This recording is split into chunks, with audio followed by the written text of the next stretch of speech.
600 എടുക്ക. നല്ല കൊമ്പം മത്തി. മത്തിന്റെ വണ്ണം നോക്കിയാ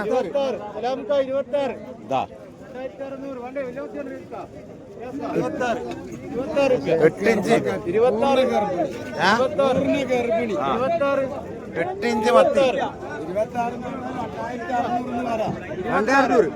2600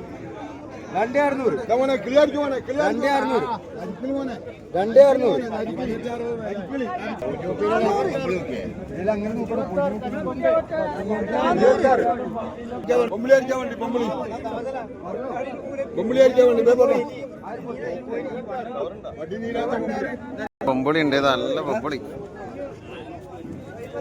ഏതാ തോക്ക് പോലത്തെ പൊമ്പുളി. നല്ല പൊമ്പുളിയെ പൊമ്പുളി കൊണ്ടാണ് മുതലാളി ഇതാണ്. ഏയ് നല്ല മത്തി വന്നിട്ടുണ്ടേ കേട്ടാ. ആയിക്കര കടാപ്പുറത്ത് നല്ല മത്തി. ഇത് 150, 150, 200. നേരത്തെ കണ്ട മത്തിക്ക് 250, 300 രൂപ വിലയാവും. ആ വലിയ 8 ഇഞ്ച് വേണമുള്ള മത്തിക്ക്. വേണ്ട ആള് വേമ്പ ആയിക്കര കടപ്പുറത്തേക്ക് വേമ്പ.